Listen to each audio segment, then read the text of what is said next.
Hi dear friends and subscribers, welcome to Cricket Happening show today. And there are two things that we are going to look at this in this particular cricket show today. One is yesterday, that is the second day's play in the Vodafone Test series, the first test which is being played at the Gabba in Brisbane between Australia and New Zealand, where I would say New Zealand recovered through a very good partnership from because at just one time, as you know, on the first day they were 96 for 5, carried on to 176 on the first day, and on the second day New Zealand recovered, I would say, because they put up a good partnership. Daniel Vettori and Dean Brownlee putting on a record 158 run partnership for Australia New Zealand Test by taking the score on to 254. And Vettori, what to talk about Vettori? Vettori has been, I'm told that Vettori has become the third highest third person to score the highest number of 50s in New Zealand cricket, which is really an achievement. If you know, previously it was Nathan Hassel who had a lot of 50s, and then Stephen Fleming, and third Daniel Vettori has become the third. So that is something, and he is such a crisis man. He stays there at the wicket. Whenever there's a crisis, Dean Vettori is always there.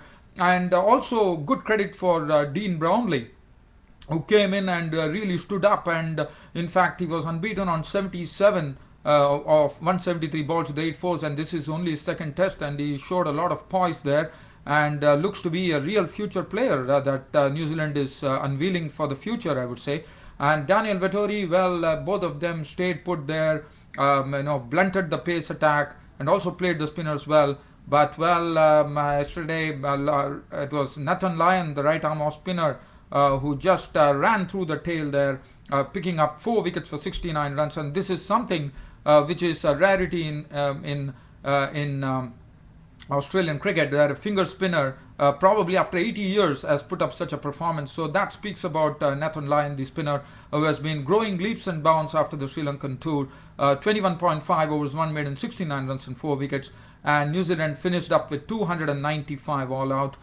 Daniel Vettori very unfortunately missing his century by 4 runs, out for 96 with 9 fours. Dean Brownlee, as I said, not out on 77 with 8 fours. Other than that, Rhys Seng was out for 2. Dougie Bracewell was out for a duck. Tim Southee was gone for 17. Chris Martin remained not out on 1.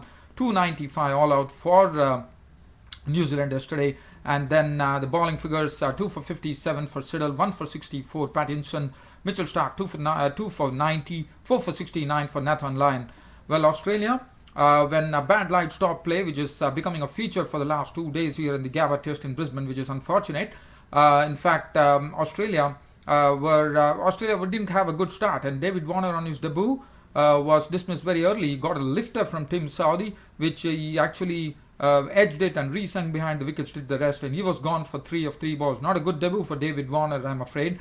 One surprising thing that happened was Daniel Vettori was the one who actually started off with now this was very, very surprising. Ross Taylor decided to hand over the new cherry to Daniel Vettori. The first over was bowled by Daniel Vettori, and that too in a test match on a third day. That is something which is really amazing. But well, Mahendra Singh Dhoni of India has been doing that, and well, it really proved right, because Tim Southee on the other end really did for change of pace, because as you know, the slow and the pace bowlers were operating, and David Warner probably was a victim of that. So he was gone for 3, and Phil Hughes edged into the slips of the bowling of Martin for 10 to make it 25 for 2. So that is a good start for New Zealand there after being 295 all out. And then Usman Khawaja and Ponting in the middle repaired the damage. They decided to bide their time at the crease, and that's what they did, looking at the loose opportunity. Usman Khawaja was looking tight in his defense. Ricky Ponting bringing all his experience into the play there, and he was also doing well. But unfortunately, there was some error in the calling between the wickets between Ponting and Khawaja was the victim, as he was run out for 38 of 77 balls. The partnership was really blossoming, it was going on well, but Usman Khawaja was run out for 38 with 3 fours, and in the end it was left to Ricky Ponting and Michael Clarke to see off the day, with Ricky Ponting looking good for a century, not out on 67 with 11 fours, and Michael Clarke, the captain, giving him admirable company, not out on 28 with 3 fours. 154 for 3 right now. Australia on this, or at close on the second day's play at the Brisbane Cricket Ground. They require another 141 runs. They are still trailed by 141 runs. Ricky Ponting probably looking good for a century. and he also played some very exquisite shots. His drive through extra cover to reach his 50 was very good. He pulled Dougie Bracewell for 4. Michael Clarke was looking confident. So 154 for 3, Australia going into the third day when bad light stopped play. Well, Vettori 9 overs 2 minutes, none for 23. Tim Southee bowled well, 10 overs 5 minutes, 1 for 31. Chris Martin 12 overs 2 minutes, 1 for 38 for Chris Martin. 10 overs 2 minutes, none for 50 for Bracewell. Bracewell looked good well in patches, I would say. Martin Guptill 1 over for 6 runs, and Dean Brownlee 2 overs for 5 runs. So that is the match report as far as Australia and New Zealand second day's play is concerned. As I said, I'm short of time. I have to also to give you some live cricket commentary on the current match which is going on between India and West Indies. Well, India and West Indies, this is the second one-day international which started here at the Dr. Y.S. Rajshekara Reddy VDCA Cricket Stadium, Visakhapatnam, and West Indies taking India on in the second one-day international. India were the ones who won the toss, and Captain Virendra Sehwag rightly elected to put the opposition in, and the bowlers definitely made it count for quite a long time. It was R. Vinay Kumar and Umesh Yadav really rocking the West Indies board by reducing them at a stage at 63 for 5. Half the side were out for 63 with the openers gone. In fact, Adrian Bharat, very good bowling from Umesh Yadav, good seam position.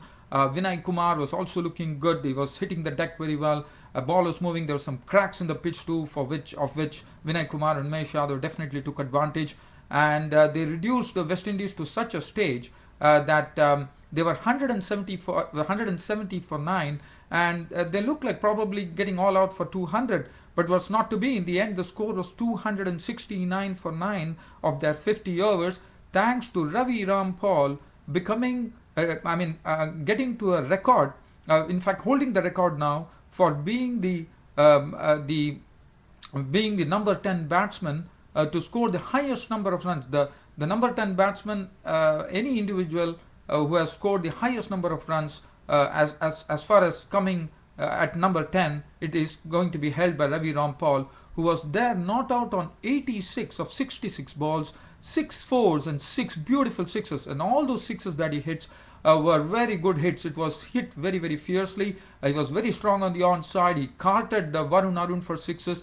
In fact, if you see the bowling figures, Varun Arun 10 overs, no maiden, none for 66, was carted all along the park. Ravichandran Ashwin was taken to the cleaners. 10 overs, no maiden, 1 for 74 for Ravichandran Ashwin. That tells you the tale. Rampaul really got tore. He really got stuck into the Indian attack, and he just tore them apart by a brilliant innings, being not out. In fact, I would say he deserved a century for the way he played, because he took the score from 174 for 9, and West Indies finished after 50 overs at 269 for 9.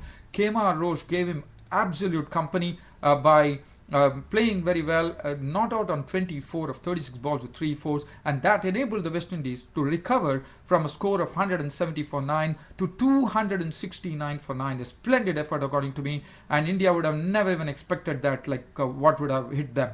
In fact, Rampaul, credit to him, as I said, his strokes were very good. He was very strong on the onside. He was going over the full swing of the bat. 4 sixes, I would say, was hit on the onside.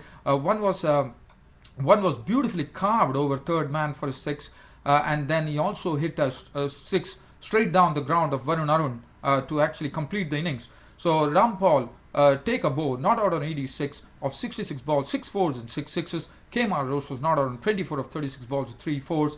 Other than that, there was not. And yes, I forgot to tell about Lendy Simmons, the opener, who really, he was the 9th wicket to fall, and he was the one who was really holding the innings together and playing a very good innings, unless he got run out for 78 of 102 deliveries, 8 fours and 1 6 in that knock. Other than that, the openers, Adrian Bharat was out for a duck, Marlon Samuels was out for 4, Darren Bravo dismissed for 13, Danza Hayat collected a duck, Ramadhin was out for 2. Kieran Pollard smashed 2 consecutive sixes over long on off the bowling of Ravichandran Ashwin, but became a victim of Ashwin itself when he was caught by Patel bowl Ashwin of 30 balls, 3 fours and 2 sixes. Sammy was out for 2. Andre Russell was dismissed for 11. 269 for 9 on the board for West Indies after 50 overs. And bowling figures, 3 for 38 of 10 overs for Umesh Yadav, 10 overs 2 minutes, 2 for 43. But the credit goes to the pace bowlers Vinay Kumar and Umesh Yadav, bowled in the right areas and picked up the wickets and rocked the West Indian board today. As far as India is concerned, currently they are 92 for 3. Parthiv Patel was out for 2. Virendra Sehwag was gone for 26 of 35 balls with 3 fours. Gambhir was gone for 12, and currently they are 92 for 3 in the 18th over. Virat Kohli is doing well, not out on 40 of 42 balls with 7 beautifully hit fours. Rohit Sharma is keeping him company, not out on 6, 92 for 3 in the 18th over, requiring another 178 runs in the next 32 overs at a clip of, I would say, I would talk about the run rate here. Right now they require. In fact, it is Rohit Sharma who actually hit a 6. He had 1 6 hit of the bowling of Ravi Rampaul, and right now India required 178 runs to win the match in the next 32 overs. The required run rate is 5.58. Unfortunately, the YouTube broadcast is now ending. Otherwise, I would have given you some cricket commentary and given you some good updates. So West Indies 296 for 9 in 50 overs. India 94 for 3 in the 19th over, requiring 177 runs to win the match. Until then, that's it from me, your host Ram, for the Cricket Happening show for today. I will see you all tomorrow. Thank you.